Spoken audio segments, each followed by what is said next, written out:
কাশি এমন একটা গুরুত্বপূর্ণ উপসর্গ যেটা শরীরের বহু অঙ্গের রোগের প্রথম উপসর্গ বা একমাত্র উপসর্গ।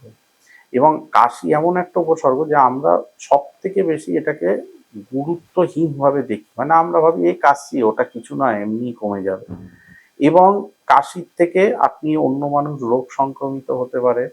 কাশির জন্য আপনার পাশে যে মানুষটি রয়েছে তিনি ঘুমোতে পারছেন না, অন্য রোগের মনোসংযোগ, আপনি অফিসে কাশছেন, নিজের একটা লজ্জাবোধ হচ্ছে। তো এরকম কাশির অনেক রকম সামাজিক ব্যাপ্তি রয়েছে।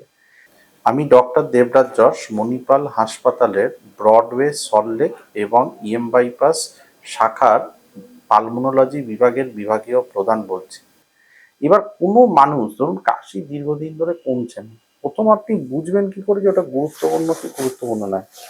আপনাকে সবসময় মনে করতে হবে ওটা গুরুত্বপূর্ণ, গুরুত্বহীন কিনা সেটা ডাক্তারবাবু বিবেচনা করবেন, আপনার ক্ষেত্রে ওটা সবসময় গুরুত্বপূর্ণ হবে।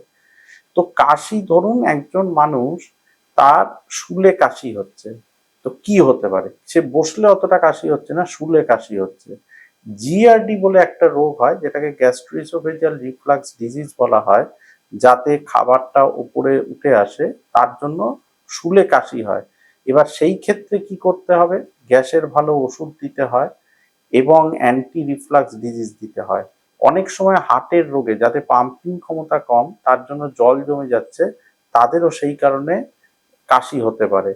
তৃতীয়ত কি হতে পারে?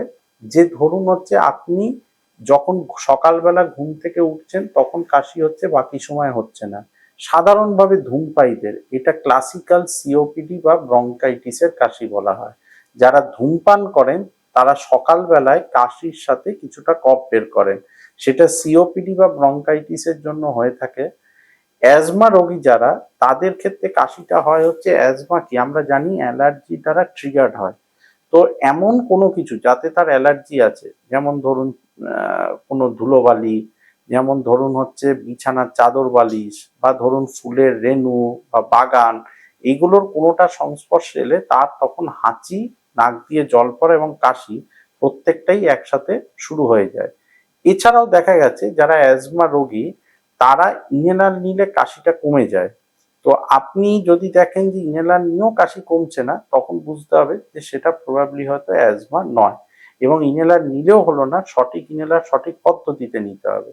এবার যদি দেখা যায় যে আপনি কাশি কোনো কারণ টারণ পাওয়া যাচ্ছে না, আপনি এক্স রে করলেন নর্মাল, সিটি স্ক্যান করলেন নর্মাল, জিআরডিও তেমন নেই, কিন্তু দেখা গেল আপনি প্রেশারের জন্য একটা এসি ইনহিবিটার বলে ওষুধ খাচ্ছেন, প্রেশারের ওষুধের জন্য কিন্তু এই কাশি হতে পারে। এবার আসি মেন কারণগুলো। যদি 2 সপ্তাহের বেশি কোনো মানুষের কাশি হয় আমাদের মতো টিবি প্রধান দেশে, অবশ্যই একটা চেস্ট এক্সরে, যদি চেস্ট এক্সরে নর্মাল থাকে কিন্তু আপনার সন্দেহ প্রবল থাকে, আপনি সিটি স্ক্যানও করাতে পারেন। কেননা লাংসে কিন্তু এক্সরে নর্মাল হলেও এক্সরেতে আমরা ফুসফুসের, দুটো ফুসফুসের সব জায়গা দেখতে পাই না, অনেক জায়গা হিডেন এরিয়া থাকে, সেই জায়গাগুলোতে হতে পারে, যে জায়গাগুলো ব্রঙ্কোস্কোপি করে হয়তো আমরা কারণটা বের করতে পারি। অথবা আমরা অনেক ক্ষেত্রেই কি করতে হয় যে ধরুন হচ্ছে লিম্ফ নোড বেড়ে গেছে, হয়তো লাংসে প্রভাব নেই, মিডিয়াস্টাইনাল লিম্ফ নোড বেড়ে আছে, তখন মিডিয়াস্টাইনাল লিম্ফ নোড থেকেও আমরা স্যাম্পেল নিয়ে টিবি রোগ নির্ণয় করে থাকি। তো এই কারণে সিটি স্ক্যান যদি সামান্যতম আমাদের সন্দেহ হয়, আমরা কিন্তু এই ব্যাপারে খরচের কথা বা এক্সপোজারের কথা মাথায় রাখলে হবে না।